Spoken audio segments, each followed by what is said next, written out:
एक गांव में भोला नाम का एक लड़का रहता था। भोला को मिठाई बहुत पसंद थी। भोला की माँ उसे जितने भी रुपए देती वह उन्हें चंगूलाल मिठाई वाले के पास ले जाता और कोई न कोई मिठाई खरीद लेता। गांव के लोग कहते थे कि भोला के अंदर दिमाग कम है, लेकिन भोला की माँ हमेशा इस बात का विरोध करती। एक दिन चंगूलाल की पत्नी सुबह सुबह भोला के घर आई। अरे ओ भोला की माँ, देखो तुम्हारे लड़के ने क्या किया। क्या हुआ गीता बहन? मैंने मंदिर में शिवलिंग के ऊपर पूरे 50 रुपए की मिठाई प्रसाद के रूप में चढ़ाई थी। जैसे ही मैं बाहर निकली तुम्हारा भोला सब मिठाई खा गया। गीता बहन, शिवलिंग तो मिठाई खाती नहीं है। अगर भोला ने खा ली तो इसमें कौन सी आफत आ गई। वैसे भी भगवान पर चढ़ाने के बाद प्रसाद बांटा ही जाता है। लो देख लो गांव वालों, भोला की माँ उसे डांटने के बजाय और उल्टे सीधे काम करने के लिए उकसा रही है। इतना ही मिठाई खाने का शौक है तो खरीद कर खाया करे ना। दिमाग ना तो लड़के के अंदर है और ना माँ के अंदर। भोला के चक्कर में भोला की माँ को गांव वालों की जली कटी बातें सुननी पड़ती। मैं जानती हूँ कि भोला के अंदर दिमाग कम नहीं है। हे ईश्वर, मुझे गांव वालों की बातें सहन करने की शक्ति देना। माँ, तुम भगवान से रोजाना क्या कहती हो? बेटे, मैं भगवान से प्रार्थना करती हूँ। सच्ची प्रार्थना कभी बेकार नहीं जाती। एक बार चंगू हलवाई ने रसगुल्ले बनाए। भोला ने जब रसगुल्ले देखे तो उसके मुंह में पानी आ गया। वह दुकान पर जाकर बोला, चाचा, क्या मुझे 10-12 रसगुल्ले दे देंगे? हाँ जरूर दे दूंगा, लेकिन पहले 300 रुपए लेकर आओ। रसगुल्ले बहुत महंगे हैं। काका, मैं आपको पहले भी बहुत सारे पैसे दे चुका हूँ। लेकिन उन पैसों के बदले में तुम्हें मिठाई दे चुका हूँ। अब नई मिठाई चाहिए तो नए पैसे लेकर आओ। भोला दौड़ता हुआ घर आया। उसकी माँ बाजार गई हुई थी। भोला ने गुल्लक तोड़ी, लेकिन उसमें बस कुछ सिक्के निकले। भोला सारे सिक्के लेकर मिठाई वाले के पास पहुँचा। इनसे कुछ नहीं होगा, और ज्यादा पैसे लेकर आओ। चाचा, क्या मैं एक रसगुल्ला खाकर देख सकता हूँ? बिल्कुल नहीं, और वैसे भी सेठ जी के यहाँ से 5 किलो रसगुल्लों का ऑर्डर आ चुका है। अब ये रसगुल्ले तुम्हें 300 में भी नहीं मिलेंगे। चाचा, भगवान आपको बहुत सारे पैसे दे देंगे। मुझे बस एक रसगुल्ला खा लेने दो। गांव वाले ठीक कहते हैं, तुम्हारे अंदर दिमाग नहीं है। भगवान से जाकर रसगुल्ले मांग लो और भगवान के लिए मेरा पीछा छोड़ दो। माँ ने कहा था कि सच्ची प्रार्थना बेकार नहीं जाती है। भोला रसगुल्लों की प्रार्थना करने मंदिर की ओर जा रहा था। रास्ते में उसे एक घायल बिल्ली दिखी। भोला मंदिर और रसगुल्ले भूल गया। उसने बिल्ली का घाव धो दिया और उसके पट्टी बांधने लगा। तभी एक औरत वहां आई। थैंक यू बेटे, ये मेरी बिल्ली है। घर से बाहर आ गई थी, तभी शायद रास्ते में इसका पैर किसी ने कुचल दिया। तुम कौन हो और कहाँ जा रहे हो? मेरा नाम भोला है। मैं मंदिर में रसगुल्लों की प्रार्थना करने जा रहा हूँ। मेरी माँ कहती है कि सच्चे मन से प्रार्थना करो तो मुराद पूरी होती है। तुम्हारी माँ ठीक कहती है। औरत भोला के हाथों को अपने आंखों पर लगाती है और अपनी बिल्ली लेकर चली जाती है। भोला उस दिन जब घर लौटा तो उसने देखा कि उसके आंगन में रसगुल्लों की बारिश हो रही है। भोला, जल्दी आ, देख हमारे आंगन रसगुल्लों से भरा जा रहा है। मैंने घर के सारे बर्तन में रसगुल्ले भर लिए हैं। अब तू कितनी भी मिठाई खा सकता है। भोला और उसकी माँ बहुत सारे रसगुल्ले खा गए। माँ, हम इतने सारे रसगुल्ले नहीं खा पाएंगे और बारिश लगातार हुई जा रही है। हमें इन्हें बेचना शुरू करना चाहिए। ठीक कहा। भोला और उसकी माँ ने आंगन में ही रसगुल्लों की दुकान खोल ली। लागत ना आने के कारण उन्हें खूब प्रॉफिट होने लगा। जब चंगू की पत्नी ने ये देखा तो जलन से भर उठी। वो चंगू से बोली, मेरे पास एक तरकीब है जिससे भोला के आंगन में बरस रहे रसगुल्ले हमारे हो सकते हैं। चंगू की पत्नी चंगू के कान में कुछ कहती है। अगले दिन भोला और उसकी माँ जब सोकर उठे तो उन्होंने देखा कि उनके आंगन में काफी ऊपर एक बड़ा सा टेंट लगा हुआ है। रसगुल्ले जमीन तक नहीं आ रहे थे। सारे रसगुल्ले टेंट के ऊपर इकट्ठे हो रहे थे। चंदूलाल टेंट से सारे रसगुल्ले उतारकर अपनी दुकान पर ले जा रहा था। ये तुम क्या कर रहे हो? ये टेंट तुमने किससे पूछकर लगाया? आंगन तुम्हारा है, लेकिन उसके ऊपर का आकाश तुम्हारा थोड़ी ही ना है। उस पर तो सबका अधिकार है। मैंने ये टेंट मुखिया जी से पूछ कर लगाया है। भोला की माँ मुखिया जी के पास गई, लेकिन मुखिया जी ने उसकी बात नहीं सुनी, क्योंकि चंगू ने मुखिया को पहले ही पैसे दे दिए थे। भोला का धंधा ठप हो गया और चंगू फ्री के रसगुल्लों से खूब कमाई करने लगा।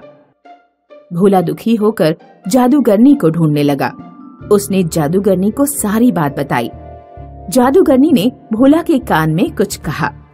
अगले दिन जब गांव के लोग सोकर उठे तो गांव के हर आंगन के ऊपर एक टेंट था और टेंट में आग लगी हुई थी।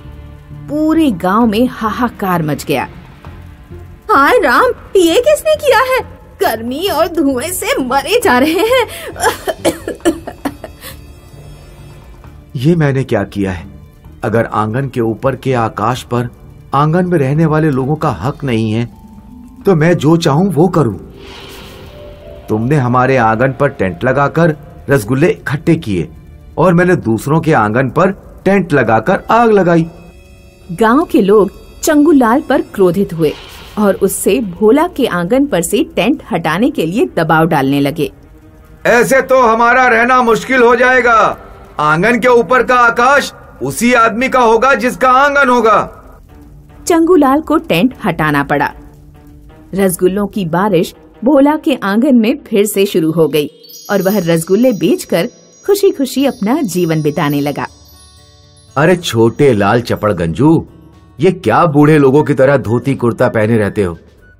मेरी तरह पैंट शर्ट पहना करो। दुनिया सलमान खान के जमाने में आ गई और तुम अभी तक दिलीप कुमार के जमाने में पड़े हो। हाँ?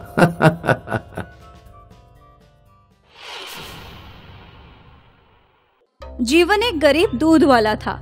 वो गांव में घूम घूम कर दूध बेचा करता था।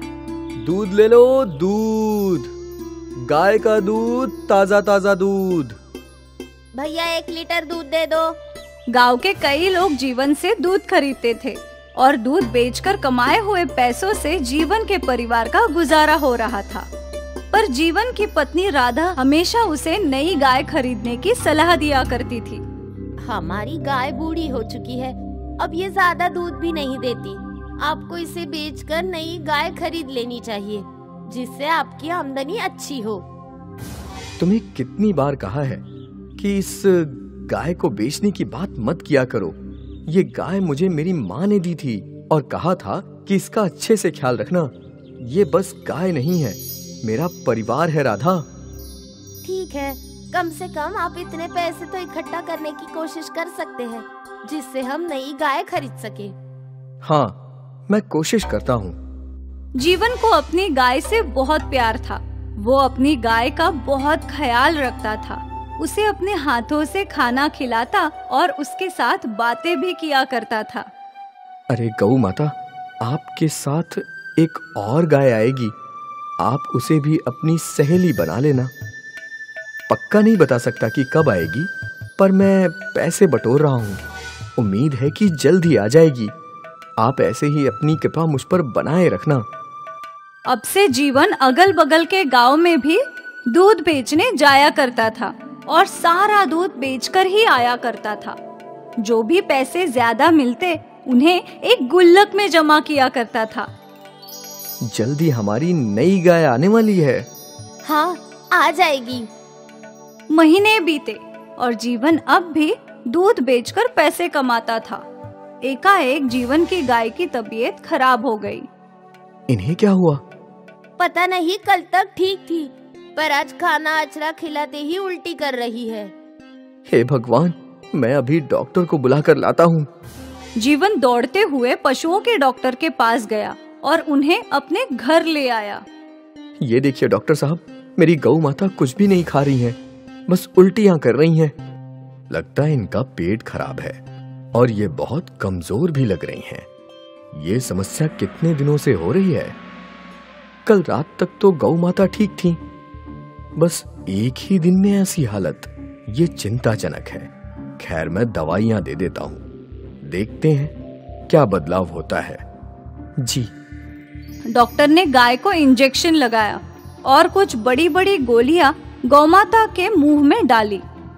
मेरी गौ माता कब तक ठीक हो जाएंगी डॉक्टर? कुछ कह नहीं सकते।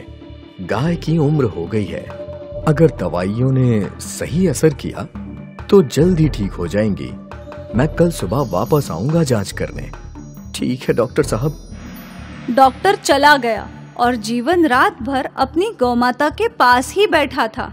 अचानक रात को उसकी गौमाता रोने लगी। क्या हुआ गौ माता, क्या हुआ? जीवन की गौमाता के आंसू रुक ही नहीं रहे थे। जीवन को कुछ समझ नहीं आ रहा था। उसने अपनी गाय को गले लगा लिया और रोते रोते पता नहीं कब गौ माता ने दम तोड़ दिया। जब गौ माता ने सांसें लेना बंद कर दिया तो जीवन हका बक रह गया। नहीं। वो जोर जोर से रोने लगा। राधा दौड़ते हुए आई। मेरी गौ माता चली गई। राधा, मेरी गौ माता चली गई। राधा को इस बात का अंदाजा था। गाय की उम्र हो चुकी थी, पर जीवन के लिए उसकी गाय ही उसका सब कुछ था। गौमाता की मौत से जीवन को गहरा सदमा लग गया था। जीवन ने एकाएक खाना पीना छोड़ दिया था। उसका किसी भी चीज में मन ही नहीं लग रहा था। ये तो होना ही था। आपको अपनी गाय से बहुत लगाव था, मैं जानती हूँ, पर वो अब इस दुनिया में नहीं है। पर हम तो है। हमें जीवित रहने के लिए कुछ ना कुछ तो करना ही होगा। हमें दूसरी गाय खरीदनी होगी। ठीक है। राधा ने वो गुल्लक लाया और गुल्लक को तोड़ दिया और पैसे गिनने लगी। ये तो बस 2000 रुपए है। इतने कम पैसों में गाय कहाँ से आएगी? मुझे नहीं पता, मेरा तो सब कुछ मेरी गाय ही थी। अब भगवान की जो मर्जी। हे भगवान। राधा को समझ नहीं आ रहा था कि अब घर कैसे चलेगा। वो भगवान जी से प्रार्थना करने लगी। आप तो कोई चमत्कार दिखाइए प्रभु। रात को सोने से पहले जीवन अपनी गौशाला के पास गया। वो अपनी गौमाता को याद कर रहा था। यहाँ मेरी गौ माता सोया करती थी और वहाँ मैं उनके पीने के लिए पानी भर के रखता था। अब वो नहीं है तो ये पानी की टाकी भी खाली है। भगवान जी, आपने मेरी गौ माता को क्यों छीन लिया? जीवन फिर से उदास हो गया और घर के भीतर चला गया। जीवन और राधा सो गए और जीवन के सपने में उसकी गौ माता आई। जीवन, तुमने मेरा बहुत अच्छे से ख्याल रखा है।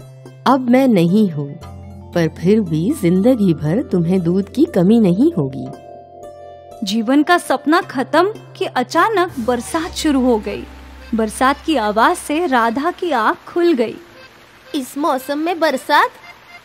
राधा ने खिड़की से झांका तो बाहर बरसात हो रही थी, पर ये बरसात कुछ अलग थी। पानी का रंग सफेद था। ये ऐसी कैसी बरसात? राधा ने जीवन को उठाया। देखिए ना, सफेद रंग की बरसात हो रही है। क्या? जीवन ने भी खिड़की से झांका तो वो दंग रह गया। ये सफेद रंग की नहीं, बल्कि दूध की बारिश है। दूध की बारिश?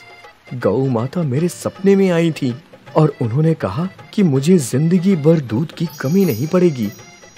हे भगवान! कुछ देर में बरसात रुक गई और फिर राधा और जीवन घर के बाहर आए तो उन्होंने देखा कि बाहर रखे सारे बर्तन और पानी की टांके दूध से भरी हुई थी। इतना सारा दूध! गौ माता ने हमारी जिंदगी संवार दी। धन्यवाद गौ माता। जीवन ये दूध इकट्ठा करके गांव में बेचने लगा। दूध ले लो, दूध, गाय का दूध, ताजे ताजे दूध। गांव वालों ने हमेशा की तरह जीवन से दूध खरीदा, पर जब किसी मरीज ने वो दूध पिया तो उसकी बीमारी ठीक हो गई। देखो बहू, मेरे घुटने का दर्द ठीक हो गया। मेरा फ्रैक्चर भी ठीक हो गया माँ? गांव वाले हैरान थे। जीवन का दूध गांव वालों के लिए अमृत बन गया था। अगली रात फिर से दूध की बारिश हुई। सारे बर्तन और टंकी दूध से भर गई और सुबह होते ही लोगों ने दूध के लिए लंबी कतार लगा ली। बेटा, सुना है तेरे दूध से बीमारी ठीक होती है, मुझे भी थोड़ा दूध दे दे। ये लीजिए अम्मा। दूर दूर से लोग जीवन का दूध खरीदने के लिए आने लगे। एक और जीवन की आमदनी बढ़ गई और दूसरी ओर इस अमृत दूध से लोगों का भला होने लगा। जीवन की गौमाता ने जीवन की जिंदगी संवार दी, दूध की बारिश करवा के। कमलागंज नाम का एक गांव था। वहां एक खूसट जमींदार रहता था। लोगों को परेशान करना और लोगों को पराजित करना उसे बहुत पसंद था। बताओ, आज क्या लाई हो खाने में? जमींदार साहब, अपने कंगन बेचकर मैं आपके लिए बिरयानी लाई हूँ। अब तो आप हमारी जमीन वापस दे दीजिए। अरे वाह, ये हुई ना बात। क्या करोगी जमीन वापस लेकर? तुम्हारा पति तो वैसे भी मेरे खेतों का मजदूर है। कृपा करे हम पे, बख्श दे। तभी वहाँ मुंशी आया और कहने लगा, मालिक, खुशखबरी, उस बैजू ने भी अपनी जमीन हमें गिरवी दे दी। ये तो होना ही था। अब पूरा गांव हमारी मुट्ठी में है। नहीं ठाकुर साहब, गांव के सड़क किनारे की जमीन अभी भी नवीन के परिवार के पास है। कौन नवीन? मैंने उसे ठीक से पहचाना नहीं। वही जिसकी पत्नी अभी कुछ ही दिन पहले बीमारी के चलते गुजर गई। चल तो जरा हम भी शोक मनाए उसके घर पर। ठाकुर और मुंशी नवीन के घर जाने के लिए निकल गए।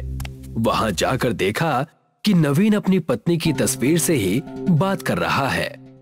भाग्यवान, जब से तुम गई हो मैं सुकून से जी नहीं पा रहा। हमेशा तुम्हारी यादों में खोया रहता हूँ। भगवान करे तुम जहाँ कहीं भी हो बस खुश रहो। इस वक्त इसे परेशान करना उचित नहीं लग रहा मालिक। बाकी जैसा आप कहें।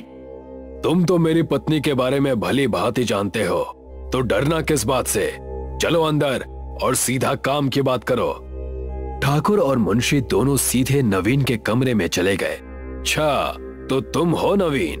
तुम्हें मैंने कई बार बगीचे में बैठे देखा है। मैं वहां अपनी पत्नी काजल के साथ समय बिताया करता था। अच्छा, तो एक काम करो, सारा सामान बांध लो, अपनी बोरिया बिस्तर बांधकर उसी बगीचे में चले जाओ।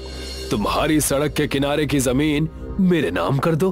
चाहे जो हो जाए, मैं अपनी कोई भी जमीन तुम्हें नहीं देने वाला। जैसा तुम्हें ठीक लगे बच्चे। उस वक्त ठाकुर और मुंशी वहां से चुपचाप चले जाते हैं। उसके बाद ठाकुर एक कटोरी खीर लेकर अपने घर के गुप्त कमरे में जाता है। उसकी धर्मपत्नी, जो कि काला जादू करती है। आ गए तुम? खीर की महक तो बहुत अच्छी आ रही है। लाओ दे दो और बताओ अब क्या करना है? रूपमती, गांव के एक किसान की जमीन हड़पनी है। मैं इस वजह से तुम्हारे पास ये खीर लेकर आया हूँ। उसका नाम है नवीन। बस इतनी सी बात? खीर रखकर दुम दबाकर भाग जाओ, तुम्हारा काम हो जाएगा। ठाकुर उस गुप्त कमरे का दरवाजा बंद करके भाग गया। उस रात रूपमती नवीन के घर चुड़ैल के रूप में गई। आज बड़ी अच्छी नींद आएगी। दिन भर मेहनत की है। मेहनत करने के बाद नींद बड़ी अच्छी आती है। और जैसे ही नवीन अपने खाट पर सोने गया, उसने सामने देखा रूपमती एक भयानक चेहरा लिए उसके पास खड़ी है। कौन हो तुम? मम्मी बचाओ, मम्मी बचाओ। अगर तुमने अपनी सारी जमीन ठाकुर के नाम नहीं की तो तुम्हें मैं अपने साथ ले जाऊंगी। मुझे कहीं मत ले जाओ। मैं अपनी सारी जमीन ठाकुर साहब के नाम कर दूंगा। कृपया करके मुझे मत मारो। नवीन भागता हुआ मुंशी के घर पहुंचा और कहने लगा, मुंशी जी, कहाँ दस्तखत करना है बताइए, मैं सब करने के लिए तैयार हूँ। तुम बड़े जल्दी आ गए। जान बची तो लाखों पाए। बस तुम ठाकुर से कहना अब वो मेरे पास ना आए। नवीन ने अपनी सारी कीमती जमीनें उनके नाम कर दी। ये बात जानकर ठाकुर बड़ा खुश हुआ और कहने लगा, ये तो होना ही था। अब पूरा गांव हमारे कब्जे में है। जब तक मेरी पत्नी रूपमती मेरे साथ है तब तक मुझे कोई नहीं हरा सकता। हाँ जनाब, गांव में जहाँ तक हमारी नजरें जाएंगी वहाँ तक आपकी जमीनें हैं। एक तरफ ठाकुर और मुंशी बड़े खुश थे। गांव के लोगों ने एकजुट होकर सभा रखी। आखिर कब तक हम ठाकुर की बेईमानी सहते रहेंगे? उसकी डरावनी पत्नी बहुत खतरनाक है। कहीं अगर उसने काला जादू कर दिया तो हम कहीं के नहीं रह पाएंगे। जो कुछ भी हमारे पास है सब चला जाएगा। आखिर कब तक ऐसे दब कर रहे हम? तभी उन सबकी नजर नवीन पर पड़ती है, जो अपनी पत्नी की तस्वीर लेकर बगीचे की तरफ जा रहा होता है। नवीन, रुक जाओ, कहाँ जा रहे हो? हम में से अगर जो सबसे ज्यादा लूटा है ठाकुर से तो वो तुम ही हो। आखिर तुम ऐसे चुप कैसे रह सकते हो? कब खून खौलेगा तुम्हारा? उनकी बातों को अनदेखा करके नवीन बगीचे में अपनी पत्नी की तस्वीर लेकर चला गया और वहां जाकर उस तस्वीर से बातें करने लगा। अगर तुम यहाँ पर होती भाग्यवान तो हम यहाँ से कोसों दूर चले जाते। नवीन तस्वीर को नीचे रखकर रोने लगा था कि उस तस्वीर से एक तेज रोशनी आई और उसकी पत्नी तस्वीर से बाहर आ गई, जिसे देखकर सारे गांव वाले चौंक गए। भाग्य, तुम ये सब कैसे हो गया? भगवान ने मेरी सुन ली। मैं यहाँ पर गांव वालों को इंसाफ और तुम्हें सुख, चैन और शांति देने आई हूँ। आखिर तुम्हें उस ठाकुर के करतूतों के बारे में पता चल ही गया। पता कैसे न चलता, मुझे तुम अपनी हर चीज बताते जो थे। तुम्हारी और गांव वालों की सबकी जमीनें हम उस ठाकुर और उसकी चुड़ैल बीवी से वापस ले लेंगे। भाग्य के इतना कहते ही सारे मिलकर ठाकुर के घर के सामने गए। ठाकुर, तुम्हारी और तुम्हारी उस चुड़ैल पत्नी की खैर नहीं, बाहर निकलो। गांव वालों के गुस्से को देख मुंशी ठाकुर से कहने लगा, अब सारे गांव वाले एकजुट होकर कहीं हमें मारने तो नहीं आए? ये तुम कैसी बहकी बातें कर रहे हो? चलो चलकर देखें तो। उन्होंने देखा कि नवीन अपनी पत्नी, जो तस्वीर से निकल चुकी है, उसके साथ लोगों के बीचों बीच खड़ी है। तुम आगे चलो, मैं अभी रूपमती को लेकर आया। आज इस गांव में केवल हम बचेंगे। मुझे पता था ठाकुर साहब बहुत गलत कर रहे हैं। उन्हें उनके किए की सजा मिलनी ही चाहिए। मुंशी और गांव वाले बात कर ही रहे थे कि ठाकुर की चुड़ैल पत्नी रूपमती वहां आ गई और गांव वालों और भाग्या पर आग की बारिश करने लगी। आग की लपटें इतनी तेज थीं कि गांव वाले इधर उधर भागने लगे। रुक जाओ, सब एक जगह ठहर जाओ। किसी को कहीं भागने की जरूरत नहीं। मेरी जो छोटी सी तस्वीर है उसके पास आ जाओ सबके सब। भाग्या ने ऐसा जादू किया कि उसकी छोटी सी तस्वीर बहुत बड़ी हो गई और जिसके नीचे गांव वाले आकर छुप गए और उस विशाल तस्वीर ने आसमान से बरसती आग को रोक दिया। अब मैं तुम्हें मजा चखाऊंगी। तुम अब क्या करने वाली हो? भाग्या ने अपनी जादू से खीर की बारिश कर दी, जिसे देखकर रूपमती का मन ललचाया और वो नीचे आकर खीर खाने लगी। और इसी चीज का फायदा उठाकर भाग्या ने रूपमती के बालों को काट दिया। नहीं, नहीं, ये क्या कर दिया तुमने? मेरे बरसों की मेहनत और तपस्या को खत्म कर दिया तुमने। अब मैं क्या करूंगी? इतना कहकर रूपमती रोते हुए गांव से भाग गई, ठाकुर को अकेला छोड़कर। अब तुम क्या करोगे ठाकुर? हमारी जमीनें तुमने हड़पी थी। तुम्हारी चुड़ैल पत्नी तो अब फरार हो गई। मुझे माफ कर दो, मैंने तुम गांव वालों को बहुत तकलीफ दी है। कृपा करो, मुझे माफ कर दो। ठाकुर और मुंशी को गांव से बाहर निकाल दिया। रूपमती दोबारा कभी नहीं आई और भाग्या गांव वालों को इंसाफ दिलाकर फिर से उस तस्वीर में चली गई।